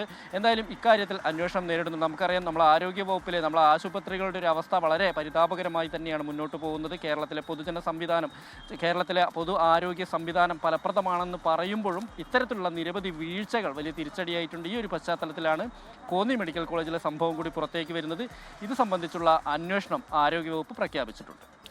ഗോകുൽ, ക്രിസ്റ്റീന. ശരി, വിനേഷാണ് വിവരങ്ങൾ നൽകിയത്. തിരുവനന്തപുരത്ത് നിന്ന് കോന്നി മെഡിക്കൽ കോളേജ് ആരംഭിച്ചിട്ട് കുറച്ച് കാലമേ ആയിട്ടുള്ളൂ. അവിടുത്തെ ഉദ്യോഗസ്ഥ പരിമിതി തന്നെയാണ് ആ കുറിപ്പിൽ അല്ലെങ്കിൽ ആ നോട്ടീസിൽ ഇതിൽ ഏറ്റവും കൂടുതൽ പറയുന്നത് അപര്യാപ്തത ഉദ്യോഗസ്ഥരുടെയും ജീവനക്കാരുടെയും കാര്യത്തിൽ തന്നെയാണ്. പക്ഷേ ഏതായാലും മന്ത്രി പറയുന്നത് സ്വകാര്യ പ്രാക്ടീസിന് നടപടിയൊക്കെ നേരിട്ടാണ്, അതിൻ്റെ ഒരു പ്രതിഫലനമാണ് അല്ലെങ്കിൽ അത്തരത്തിലൊരു പ്രതികരണമാണ് വന്നതെന്ന് പറഞ്ഞു. ഏതായാലും വീണ്ടും ആരോഗ്യവകുപ്പിനെതിരെ ഒരു പ്രതിഷേധത്തിനോ അല്ലെങ്കിൽ ഒരു പ്രതിസ്ഥാനത്ത് നിർത്തുന്ന തരത്തിലേക്ക് മന്ത്രിക്കെതിരെയൊക്കെയുള്ള പരാമർശങ്ങൾക്ക് സാധ്യതയുണ്ട്. ഏതായാലും ഈ നോട്ടീസ് കൂടി വരുമ്പോൾ. കഴിഞ്ഞ ദിവസമാണ് പ്രധാനമന്ത്രി നരേന്ദ്രമോദി കേരളത്തിലെത്തി. അദ്ദേഹം ചില പ്രഖ്യാപനങ്ങൾ നടത്തുകയുണ്ടായി. അതുമായി ബന്ധപ്പെട്ട ഒരു പ്രതികരണമാണ്. പ്രധാനമന്ത്രി നരേന്ദ്രമോദിയുടെ ഭരണത്തെയും വ്യക്തിത്വത്തെയും വാഴ്ത്തി നടൻ മോഹൻലാൽ. മോദി വെറുമൊരു രാഷ്ട്രീയക്കാരനല്ല, മറിച്ച് രാജ്യത്തിനു വേണ്ടി സ്വയം സമർപ്പിച്ച മികച്ച ഭരണാധികാരിയെന്നാണ് പ്രശംസ. പിണറായി ലാൽ അഭിമുഖം ചർച്ചയായതിന് പിന്നാലെയാണ് മോദിക്ക് പ്രശംസയുമായി മോഹൻലാലിന്റെ podcast. Every time when I met him, I had experienced the vibe of meeting a true statesman and a firm and visionary leader. His dedication to our nation is truly inspiring. I have always admired his strength and clarity of vision. His wisdom and grace in leading India are commendable. I have personally experienced in the warmth, care and his respect which he shows towards artists and creators. പ്രധാനമന്ത്രി നരേന്ദ്രമോദിയുടെ പ്രവർത്തനങ്ങളെ തപസ്യ എന്ന് വിശേഷിപ്പിച്ച നടൻ രാജ്യത്തിന്റെ പുരോഗതിക്കായി മോദി നടത്തുന്ന നിസ്വാർത്ഥമായ പരിശ്രമങ്ങൾ ഓരോ ഇന്ത്യക്കാരനും പ്രചോദനമാണെന്ന് പറയുന്നു. ബുദ്ധിമുട്ടേറിയ സാഹചര്യങ്ങളിൽ രാജ്യം പുലർത്തുന്ന നേതൃപാടവം മറ്റുള്ളവർ കണ്ടുപഠിക്കേണ്ടതാണ്. കലാകാരന്മാരോട് പ്രധാനമന്ത്രി കാണിക്കുന്ന പ്രത്യേക കരുതലും ബഹുമാനവും തന്നെ ഏറെ സ്വാധീനിച്ചിട്ടുണ്ടെന്നും നടൻ. Yet I feel the respect he has towards artists. He was so informal towards me and even told me to approach him for any help at any point of time. That kind of a treatment really inculcated in me a feeling of belonging. It enhanced my confidence and self-respect as an Indian citizen. കഴിഞ്ഞ സെപ്റ്റംബറിൽ തനിക്ക് ലഭിച്ച Dadasaheb Phalke award അർഹതയ്ക്കുള്ള അംഗീകാരമായി കണ്ട് പ്രധാനമന്ത്രി അഭിനന്ദിച്ചത് താരം പോഡ്കാസ്റ്റിൽ അനുസ്മരിച്ചു. അദ്ദേഹത്തിന്റെ വാക്കുകളിൽ വലിയ കരുത്തും വ്യക്തതയുമുണ്ടെന്ന് നടൻ പറഞ്ഞു. പിണറായി വിജയനുമായുള്ള മോഹൻലാലിന്റെ സംഭാഷണം സോഷ്യൽ മീഡിയയിൽ ചർച്ചയായതിനു പിന്നാലെയാണ് മോദിയെ പ്രശംസിച്ചുകൊണ്ടുള്ള താരത്തിന്റെ പോഡ്കാസ്റ്റ് പുറത്തുവരുന്നത്.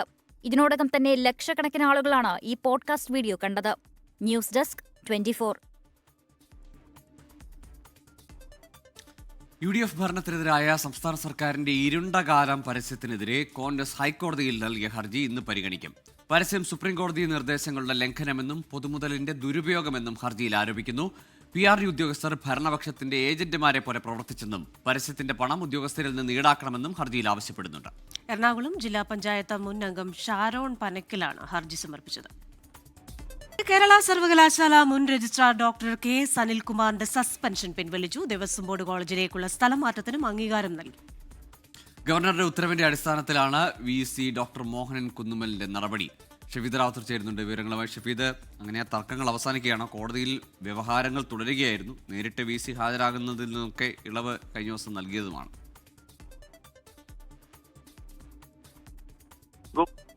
വിവാദത്തിന് പിന്നാലെയാണ് കേരള സർവകലാശാലയിൽ നാടകീയമായിട്ടുള്ള പല സംഭവങ്ങളും നമ്മൾ കണ്ടത്. അതിന് പിന്നാലെയാണ് വൈസ് ചാൻസലറായിട്ടുള്ള ഡോക്ടർ മോഹൻ കുന്നുമ്മൽ രജിസ്ട്രാർ ആയിരുന്ന KS അനിൽകുമാറിനെ സസ്പെൻഡ് ചെയ്യുകയും പിന്നീട് അത് കോടതിയിലടക്കം കയറുകയും ചെയ്തിട്ടുള്ളത്. ഇപ്പോൾ ചാൻസലർ അടക്കം ഇടപെട്ടുകൊണ്ടാണ് ഇങ്ങനെയൊരു നീക്കത്തിലേക്ക്, ഇങ്ങനെയൊരു വഴങ്ങലിലേക്ക് ഇപ്പോൾ കേരള VC എത്തിയിരിക്കുന്നത് എന്നുള്ളതാണ് ഏറ്റവും പ്രധാനപ്പെട്ട കാര്യം. മുൻ രജിസ്ട്രാർ ഡോക്ടർ KS അനിൽകുമാറിന്റെ സസ്പെൻഷൻ പിൻവലിച്ചിട്ടുണ്ട്. മാത്രവുമല്ല, ദേവസ്വം ബോർഡ് കോളേജിലേക്കുള്ള സ്ഥലം മാറ്റം അതടക്കമുള്ള കാര്യങ്ങൾ വലിയ ചർച്ചയായിരുന്നു. അതിനെയും ചോദ്യം ചെയ്ത് രജിസ്ട്രാർ രംഗത്തെത്തിയിരുന്നു. ദേവസ്വം ബോർഡ് കോളേജിലേക്കുള്ള സ്ഥലം മാറ്റത്തിനും ഇപ്പോൾ അംഗീകാരം നൽകിയിട്ടുണ്ട്. സർവകലാശാല സമർപ്പിച്ച റിപ്പോർട്ടിന്മേൽ അനിൽകുമാറിന്റെ സസ്പെൻഷൻ പിൻവലിക്കാൻ ഗവർണർ ഉത്തരവ് നൽകിയിരുന്നു.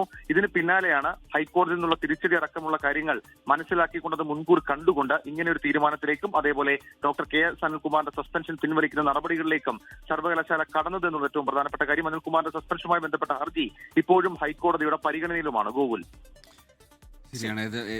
ഇത് ഉന്നത വിദ്യാഭ്യാസ മന്ത്രി VC പ്രശ്നങ്ങളൊക്കെ പറഞ്ഞ് അവസാനിപ്പിച്ചപ്പോഴും ഏറ്റവും അവസാനം KS അനിൽകുമാർ ബലിയാടായി എന്ന കടുത്ത നിലപാട് സർക്കാരിൻ്റെ ഭാഗത്ത് ഒപ്പം നിന്നെടുത്ത അനിൽകുമാർ ബലിയാടായി എന്നൊരു നറേഷൻ ഉണ്ടായിരുന്നു, ഒരു ആക്ഷേപം ഉണ്ടായിരുന്നു. ഏതായാലും ഇപ്പോൾ ആ പ്രശ്നങ്ങൾ അവസാനിപ്പിക്കാനാണ് VC സർവകലാശാലയും ഒരുങ്ങുന്നത്. ഗൂഗിളെ ഒരു ചെറിയ അപ്ഡേറ്റ് ഉണ്ട്, നമുക്കൊരു നേരിയ ആശ്വാസം നൽകുന്നതോട് ആണ്. ചർച്ചകൾക്ക് തയ്യാറാണെന്ന് സൂചന നൽകിയിട്ടുണ്ട് ഇറാൻ പ്രസിഡന്റ് മസൂദ് പെസഷ്കിയാൻ. ഉപാധികൾ അംഗീകരിച്ചാൽ ചർച്ചയാകാമെന്നാണ് ഇപ്പോൾ മസൂദ് പെസഷ്കിയാൻ പറയുന്നത്.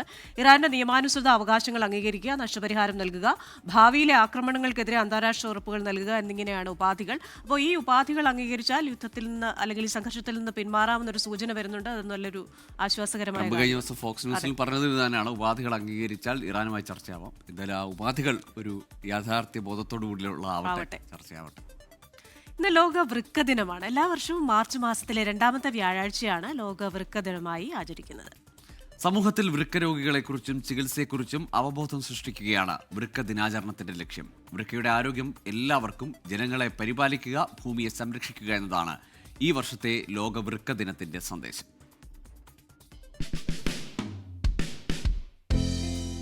രക്തത്തിൽ നിന്ന് മാലിന്യങ്ങളും അധിക ജലവും നീക്കം ചെയ്ത് രക്തസമ്മർദ്ദം നിയന്ത്രിക്കുക, ചുവന്ന രക്താണുക്കൾ നിർമ്മിക്കാൻ ആവശ്യമായ ഹോർമോണുകൾ ഉത്പാദിപ്പിക്കുക.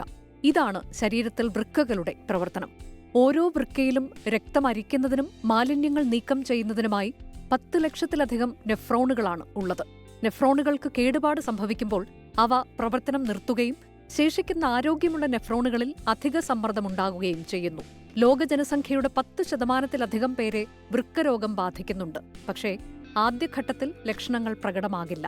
രോഗനിർണയം നേരത്തെ നടത്തുകയും ചികിത്സ ആരംഭിക്കുകയും ചെയ്താൽ രോഗം അധികരിക്കുന്നത് തടയാനാകും. പ്രമേഹം, അമിത രക്തസമ്മർദ്ദം, ഹൃദയസംബന്ധിയായ അസുഖങ്ങൾ, പൊണ്ണത്തടി എന്നിവയെല്ലാം വൃക്കരോഗത്തിന് കാരണമാകുന്നു.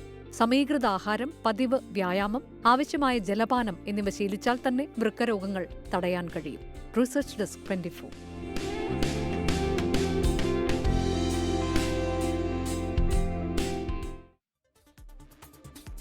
ഈ ഒരു വിയോഗ വാർത്തയിലേക്കാണ്. സാഹിത്യകാരനും സിൻഡിക്കേറ്റ് ബാങ്ക് റിട്ടയർഡ് മാനേജറുമായ കടവന്ത്ര വികാസ് നഗർ വസുധത്തിൽ PN വേണുഗോപാൽ അന്തരിച്ചു. 71 വയസ്സായിരുന്നു. നിരവധി പുസ്തകങ്ങൾ ഇംഗ്ലീഷിൽ നിന്ന് മലയാളത്തിലേക്കും മലയാളത്തിൽ നിന്ന് ഇംഗ്ലീഷിലേക്കും പരിഭാഷപ്പെടുത്തിയിട്ടുണ്ട്. സ്വന്തമായി 2 പുസ്തകങ്ങളും രചിച്ചിട്ടുണ്ട്. കൊച്ചിൻ ഫിലിം സൊസൈറ്റിയുടെ പ്രസിഡന്റായിരുന്നു. ഫ്രീലാൻസ് ജേർണലിസ്റ്റായും പ്രവർത്തിച്ചിട്ടുണ്ട്. Retired tahsildar R. ശ്രീദേവിയാണ് ഭാര്യ. സവിതയാണ് മകൾ. സംസ്കാരം വെള്ളിയാഴ്ച ഉച്ചയ്ക്ക് ശേഷം രവിപുരം പൊതുശ്മശാനത്തിൽ നടക്കും. മുൻ മന്ത്രി കടകംപള്ളി സുരേന്ദ്രനെതിരായ സ്വർണ്ണക്കൊള്ള കേസ് പ്രതി ഉണ്ണികൃഷ്ണൻ പോച്ചിയുടെ പരാതിയിൽ പ്രാഥമിക അന്വേഷണം നടത്തും. DGPക്ക് നൽകിയ പരാതി തിരുവനന്തപുരം സിറ്റി പോലീസ് കമ്മീഷണർക്ക് ഇന്ന് തന്നെ കൈമാറും. ഷഫീദ് റാവുത്തറുണ്ട് തിരുവനന്തപുരത്ത് നിന്ന് വിവരങ്ങളുമായി. ഷഫീദ്, കടകംപള്ളിയുടെ ഈ പോറ്റിയുമായുള്ള അടുപ്പം ഏറെ ചർച്ചയായതാണ്. ഈ സ്വർണ്ണക്കൊള്ള കേസുമായി ബന്ധപ്പെട്ട് കടകംപള്ളി സുരേന്ദ്രനെയും CPM-നെയും പ്രതിരോധത്തിലാക്കിയതും അതാണ്. അന്ന് വളരെ അടുപ്പത്തിലായിരുന്ന ഉണ്ണികൃഷ്ണൻ പോറ്റിയും കടകംപള്ളിയും തമ്മിൽ തെറ്റിയത് എങ്ങനെയാണ്? ഈ തനിക്കെതിരായ പരാതിക്ക് പിന്നിൽ കടകംപള്ളി എന്ന ആരോപണം എന്താണ് അതിന് പിന്നിൽ? ഗോകുലി, കടകംപള്ളി സുരേന്ദ്രൻ MLA കള്ളക്കേസിൽ കുടുക്കാൻ ശ്രമിക്കുന്നുവെന്ന് ആരോപിച്ച് ഇന്നലെയാണ് ഉണ്ണികൃഷ്ണൻ പോറ്റി സംസ്ഥാന പോലീസ് മേധാവിക്ക് പരാതി നൽകിയത്. അടുത്തിടെ കഴക്കൂട്ടം സ്വദേശിയായ പ്രതിഭ എന്ന സ്ത്രീ ഭൂമി തട്ടിപ്പുമായി ബന്ധപ്പെട്ട് തനിക്കെതിരെ പരാതി നൽകിയതിനു പിന്നിൽ കടകംപള്ളി എന്നായിരുന്നു പോറ്റിയുടെ ആരോപണം. ശബരിമല സ്വർണ്ണ കവർച്ച കേസിൽ താൻ പുറത്തിറങ്ങുന്നത് തടയാൻ കടകംപള്ളി ശ്രമിക്കുകയാണെന്നും വിഷയത്തിൽ അന്വേഷണം വേണമെന്നും ഒക്കെ പോറ്റി ആവശ്യപ്പെട്ടിരുന്നു. ജാമ്യം കിട്ടി പോറ്റി പുറത്തിറങ്ങിയതിന് പിന്നാലെയാണ് കഴക്കൂട്ടം സ്വദേശിനി SITക്ക് പരാതി നൽകിയത്. 2020 25 ലക്ഷം രൂപ പോറ്റിയിൽ നിന്നും പലിശയ്ക്ക് വാങ്ങിയപ്പോൾ ഈടായി നൽകിയ 10 സെന്റ് സ്ഥലം പോറ്റി മറച്ചുവിറ്റുവെന്നായിരുന്നു അന്നത്തെ സ്ത്രീയുടെ പരാതി. എന്നാൽ ആരോപണം അടിസ്ഥാനരഹിതമാണെന്നും പ്രതിഭയിൽ നിന്ന് സ്ഥലം നിയമപരമായി വാങ്ങിയതാണെന്നും കൂടാതെ കടകംപള്ളി സുരേന്ദ്രൻ ഇക്കാര്യത്തിൽ മധ്യസ്ഥത വഹിച്ചിരുന്നു എന്നൊക്കെയുള്ള കാര്യങ്ങളായിരുന്നു ഉണ്ണികൃഷ്ണൻ പോറ്റി ഇന്നലത്തെ വിശദമായിട്ടുള്ള പരാതിയിൽ പറഞ്ഞത്. ഇതിന് പിന്നാലെയാണ് ഇക്കാര്യത്തിൽ ഒരു പ്രാഥമിക അന്വേഷണം നടത്താൻ ഇപ്പോൾ പോലീസ് തീരുമാനിച്ചിട്ടുള്ളത്. ഇതിന്റെ അടിസ്ഥാനത്തിൽ സംസ്ഥാന പോലീസ് മേധാവിക്ക് ലഭിച്ച പരാതി ഇന്ന് തന്നെ തിരുവനന്തപുരം സിറ്റി പോലീസ് കമ്മീഷണർക്ക് കൈമാറും. കമ്മീഷണർ തുമ്പ പോലീസിന് കൈമാറി പ്രാഥമിക അന്വേഷണം നടത്തിയ ശേഷമായിരിക്കും കേസെടുക്കണമോ എന്നുള്ള കാര്യത്തിൽ തീരുമാനമെടുക്കുക. ഏതായാലും നിയമസഭാ പശ്ചാത്തലത്തിൽ കടകംപള്ളി സുരേന്ദ്രനെതിരെ ഉണ്ണികൃഷ്ണൻ പോറ്റി നൽകിയ ഈ പരാതിക്ക് മറ്റു ചില രാഷ്ട്രീയ മാനങ്ങൾ കൂടിയുണ്ട്. പ്രത്യേകിച്ച് ഈ ശബരിമല സ്വർണ്ണക്കൊള്ളയുമായി ബന്ധപ്പെട്ട് ഏതെങ്കിലും തരത്തിൽ കടകംപള്ളിയെ കണക്ട് ചെയ്യുന്ന വെളിപ്പെടുത്തൽ അത് ഉണ്ണികൃഷ്ണൻ പോറ്റിയുടെ ഭാഗത്തു നിന്നുണ്ടാകുമോ എന്നൊക്കെയുള്ള ആകാംക്ഷകൾക്കിടെയാണ് നിലവിൽ ഇപ്പോൾ ഈ ഭൂമി തട്ടിപ്പുമായി ബന്ധപ്പെട്ട് ഉണ്ണികൃഷ്ണൻ പോറ്റി കടകംപള്ളി സുരേന്ദ്രനാണ് ഇതിന്റെ മുഖ്യ ആസൂത്രകൻ, ഇതിന്റെ കോൺസ്പിറസിയുടെ പിന്നിൽ എന്നൊക്കെയുള്ള കാര്യങ്ങൾ ചൂണ്ടിക്കാട്ടിക്കൊണ്ട് സംസ്ഥാന പോലീസ് മേധാവിക്ക് പരാതി നൽകിയത്. ഗോകുൽ, ഷിഫിദ്, നിയമസഭാ തെരഞ്ഞെടുപ്പ് അടുത്തിരിക്കുമ്പോൾ ഷിഫീദ് പറഞ്ഞതുപോലെ തന്നെ ഇത്തരം കാര്യങ്ങൾ വരുന്നത് പാർട്ടിക്ക് അത് വീണ്ടും ഒരു തലവേദനയാകും. അതുകൊണ്ട് തന്നെ ഏത് തരത്തിൽ പ്രാഥമിക അന്വേഷണമാണെങ്കിൽ പോലും ഏത് തരത്തിലുള്ള ഒരു പ്രതിരോധം ഒരുക്കാനായിരിക്കും പാർട്ടിയുടെ ശ്രമം? സ്വാഭാവികമായും ഈ കേസിൽ ഏതെങ്കിലും തരത്തിൽ അല്ലെങ്കിൽ ഈ കഴക്കൂട്ടം സ്വദേശിയായിട്ടുള്ള പ്രതിഭയുടെ പരാതിയിൽ അടിസ്ഥാനമില്ലെന്നൊക്കെയുള്ളത് കണ്ടെത്തിയാൽ പിന്നീട് അത് ഗുരുതര സംഭവമായിട്ട് മാറും. പോലീസിനെ സംബന്ധിച്ച് നിലവിൽ ഉണ്ണികൃഷ്ണൻ പോറ്റി ഇപ്പോൾ സംസ്ഥാന പോലീസ് മേധാവിക്ക് പരാതി നൽകിയതിനപ്പുറത്തേക്ക് അത് കോടതിയിലേക്ക് അടക്കം കയറിയാൽ അത് വേറെ തരത്തിലേക്ക് കാര്യങ്ങൾ മാറുകയും ചെയ്യും. ഉണ്ണികൃഷ്ണൻ പോറ്റിയെ സംബന്ധിച്ച് ഇന്നലെ അദ്ദേഹം ഡ്രാഫ്റ്റ് ചെയ്ത പരാതിയിലടക്കം ശബരിമല സ്വർണ്ണക്കൊള്ള കേസ് കൃത്യമായി മെൻഷൻ ചെയ്യുന്നുണ്ട്. അതായത് ശബരിമല സ്വർണ്ണക്കൊള്ള കേസിൽ താൻ പുറത്തിറങ്ങുന്നത് തടയാനായിരുന്നു കടകംപള്ളി സുരേന്ദ്രന്റെ ശ്രമം. ഇതിന്റെ ഭാഗമായിട്ടാണ് താൻ വില കൊടുത്ത് വാങ്ങിയ ഭൂമി അത് പലിശ ഇടപാടുമായി ബന്ധപ്പെട്ട് തട്ടിയെടുത്താണെന്നുള്ളൊരു പരാതി അത് ആ സ്ത്രീയെ കൊണ്ട്, പ്രതിഭ എന്ന് പറയപ്പെടുന്ന കഴക്കൂട്ടം സ്വദേശിയെ കൊണ്ട് കൊടുപ്പിച്ചത് എന്നൊക്കെയുള്ള കാര്യങ്ങൾ അദ്ദേഹം വ്യക്തമാക്കിയെന്ന് മാത്രമല്ല ശബരിമല സ്വർണ്ണക്കൊള്ള കേസിൽ താൻ പ്രതിയാണെന്നും ആ കേസ് ഇപ്പോൾ കോടതിയുടെ പരിഗണനയിലാണെന്നും തനിക്ക് ബെയിൽ കിട്ടി താൻ പുറത്തിറങ്ങിയെന്നൊക്കെയുള്ള കാര്യങ്ങൾ വളരെ വിശദമായി തന്നെ ആ പരാതിയിൽ ഡ്രാഫ്റ്റ് ചെയ്താണ്. സ്വാഭാവികമായും ഉണ്ണികൃഷ്ണൻ പോറ്റി അക്കാര്യത്തിൽ ഒരു അംഗം കുറിച്ചു എന്നുള്ള കാര്യം ഉറപ്പാണ്. അതിന്റെ അടിസ്ഥാനത്തിലാണ് ആ പരാതി നൽകിയത്. ഏതെങ്കിലും തരത്തിൽ ഉണ്ണികൃഷ്ണൻ പോറ്റിയെ കടകംപള്ളി സുരേന്ദ്രൻ ഈ വിഷയവുമായി ബന്ധപ്പെട്ട് കൂടിക്കാഴ്ച നടത്തി അല്ലെങ്കിൽ പറയുന്ന ആ ഒരു സെറ്റിൽമെന്റിലേക്ക് കാര്യങ്ങളൊക്കെ പോകുമോ എന്നൊക്കെയുള്ളതാണ് വരും മണിക്കൂറുകളിൽ ഏറ്റവും പ്രധാനപ്പെട്ട ആകാംക്ഷ. ഏതായാലും ആ പരാതി, അതായത് ഉണ്ണികൃഷ്ണൻ പോറ്റി സംസ്ഥാന പോലീസ് മേധാവിക്ക് നൽകിയ പരാതിയിൽ പ്രാഥമിക അന്വേഷണം നടത്തും. അത് ഇന്ന് തന്നെ അക്കാര്യത്തിൽ ആ സംസ്ഥാന പോലീസ് മേധാവിയുടെ മുന്നിലുള്ള പരാതി തിരുവനന്തപുരം സിറ്റി പോലീസ് കമ്മീഷണറുടെ പക്കലേക്കും അതിനുശേഷം തുമ്പ പോലീസിലേക്കും എത്തും. ക്രിസ്റ്റീന, ശരി. ഉണ്ണികൃഷ്ണൻ പോറ്റിയുടെ വീട്ടിൽ പോയതും ബന്ധവും ഒക്കെ അത് ഈ ശബരിമലയുമായി ബന്ധപ്പെട്ടും അല്ലെങ്കിൽ അനുമോദിക്കാനും ഒക്കെ മാത്രമാണ് എന്നതാണ് കടകംപള്ളിയുടെ വാദം. പക്ഷേ ഇപ്പോൾ പോറ്റി ആരോപിക്കുന്നത് തൻ്റെ ഈ സാമ്പത്തിക ഇടപാടുകളിൽ ഇടനിലക്കാരനായി നിന്നു എന്നതാണ്. അത്ര ഗുരുതരമായ ആരോപണം കൂടി പോറ്റിയുടെ പരാതിയിലുണ്ട്. സ്വാഭാവികമായും കടകംപള്ളിയെ വലിയ പ്രതിരോധത്തിലാക്കുന്നതാണ് ആ പരാതിയിലെ പരാമർശങ്ങൾ. നിയമസഭാ തെരഞ്ഞെടുപ്പുമായി ബന്ധപ്പെട്ട BJP കേന്ദ്ര തെരഞ്ഞെടുപ്പ് സമിതി യോഗവും പാർലമെന്ററി ബോർഡ് യോഗവും ഇന്ന് ചേരും. തെരഞ്ഞെടുപ്പിനുള്ള BJPയുടെ ആദ്യഘട്ട സ്ഥാനാർത്ഥി പട്ടികയ്ക്ക് ഇന്ന് അന്തിമ രൂപമാകും. BJP ആസ്ഥാനത്ത് ചേരുന്ന യോഗത്തിൽ പ്രധാനമന്ത്രി നരേന്ദ്രമോദി ഉൾപ്പെടെ മുതിർന്ന നേതാക്കൾ പങ്കെടുക്കും. 50 മണ്ഡലങ്ങളിലേക്കുള്ള സ്ഥാനാർത്ഥികളെ ആയിരിക്കും ആദ്യഘട്ടത്തിൽ പ്രഖ്യാപിക്കുക. BJP സംസ്ഥാന അധ്യക്ഷൻ Rajeev Chandrasekhar, K Surendran, V Muraleedharan, Shobha Surendran, R Sreelekha തുടങ്ങിയവർ ആദ്യഘട്ട പട്ടികയിൽ ഇടം പിടിക്കുമെന്നാണ് വിവരം. തമിഴ്നാട്ടിൽ DMKയെ കടന്നാക്രമിക്കുകയാണ് പ്രധാനമന്ത്രി നരേന്ദ്രമോദി. അഴിമതിയും കുടുംബവാഴ്ചയുമാണ് DMK ഭരണത്തിലുള്ളത്. തമിഴ്നാട്ടിൽ സ്ത്രീകൾക്കെതിരായ അതിക്രമങ്ങൾ വർദ്ധിക്കുകയാണ്. ഭയമില്ലാതെ സ്ത്രീകൾക്ക് ജീവിക്കാമെന്നത് NDA സർക്കാരിന്റെ ഉറപ്പാണ്. തമിഴ്നാട് മാറ്റം ആഗ്രഹിക്കുന്നു. ഈ തെരഞ്ഞെടുപ്പിൽ തമിഴ്നാട് NDAയ്ക്കൊപ്പമാകണമെന്നും പ്രധാനമന്ത്രി പറഞ്ഞു. തിരുച്ചിറപ്പള്ളിയിൽ 5600 കോടി രൂപയുടെ വികസന പദ്ധതികളുടെ ഉദ്ഘാടനത്തിനായി എത്തിയതായിരുന്നു പ്രധാനമന്ത്രി. ഇന്നലെ കൊച്ചിയിൽ നിന്ന് നേരെ പ്രധാനമന്ത്രി പോയത് തമിഴ്നാട്ടിലേക്കാണ്. അവിടുത്തെ പ്രചാരണ പരിപാടികളിലെ പരാമർശങ്ങളാണ് ഇപ്പോൾ ചർച്ചയാവുന്നത്. ലോക്സഭാ സ്പീക്കർ ഓം ബിർളയെ സ്ഥാനത്ത് നിന്ന് നീക്കണമെന്നാവശ്യപ്പെട്ട് പ്രതിപക്ഷം കൊണ്ടുവന്ന അവിശ്വാസ പ്രമേയം ലോക്സഭ ശബ്ദ വോട്ടോടെ തള്ളി. കടുത്ത വാദപ്രതിവാദങ്ങൾക്കും പ്രതിപക്ഷത്തിന്റെ ശക്തമായ പ്രതിഷേധങ്ങൾക്കും ഒടുവിലാണ് പ്രമേയം പരാജയപ്പെട്ടത്. അവിശ്വാസ പ്രമേയ ചർച്ചയ്ക്ക് മറുപടി പറഞ്ഞ കേന്ദ്ര ആഭ്യന്തരമന്ത്രി അമിത്ഷാ പ്രതിപക്ഷ നീക്കത്തെ രൂക്ഷമായി വിമർശിച്ചു. പാർലമെന്ററി ചരിത്രത്തിൽ ഇതൊരു ഖേദകരമായ നടപടിയാണെന്നും സ്പീക്കർ സഭയുടെ നിഷ്പക്ഷനായ സംരക്ഷകനാണെന്നും ആഭ്യന്തരമന്ത്രി പറഞ്ഞു. രാഹുൽ ഗാന്ധിക്കെതിരെ അമിത്ഷാ കടുത്ത വിമർശനങ്ങൾ ഉന്നയിച്ചു. സഭാ സമ്മേളന സമയത്ത് രാഹുൽ വിദേശയാത്ര നടത്തുന്നത് പതിവാണെന്ന് ആരോപിച്ചു. ആഭ്യന്തരമന്ത്രി മാപ്പ് പറയണമെന്നാവശ്യപ്പെട്ട് പ്രതിപക്ഷം നടുത്തളത്തിലിറങ്ങി. സഭ്യേതരമായ പരാമർശങ്ങളാണ് ആഭ്യന്തരമന്ത്രി സഭയിൽ നടത്തിയതെന്ന് പ്രിയങ്ക ഗാന്ധി പ്രതികരിച്ചു. സാങ്കേതിക വിദ്യയിലെ മാറ്റങ്ങൾ കേവലം ഉപകരണങ്ങളിൽ ഒതുങ്ങുന്നതല്ലെന്നും അത് മനുഷ്യന്റെ ബോധമണ്ഡലത്തെ തന്നെ പുതുക്കിപ്പണിയുകയാണെന്നും doctor Sunil P Elayidam Kochi Kakkanad Kerala media academy നടന്ന PG ഡിപ്ലോമ കോൺവൊക്കേഷൻ ചടങ്ങിൽ സംസാരിക്കുകയായിരുന്നു സുനിൽ പി ഇളയിടം. ജ്ഞാനത്തിലേക്ക് വളരാത്ത വിവരശേഖരണങ്ങൾ അപകടകരമാണെന്നും അദ്ദേഹം ഓർമ്മിപ്പിച്ചു. സാങ്കേതിക മേഖലകളിലുണ്ടാകുന്ന പരിണാമങ്ങൾ മനുഷ്യ സമൂഹത്തിന്റെ ചിന്താഗതിയെയും കാഴ്ചപ്പാടുകളെയും സമഗ്രമായി സ്വാധീനിക്കുന്നുണ്ടെന്ന് എഴുത്തുകാരനും പ്രഭാഷകനുമായ സുനിൽ പി ഇളയിടം.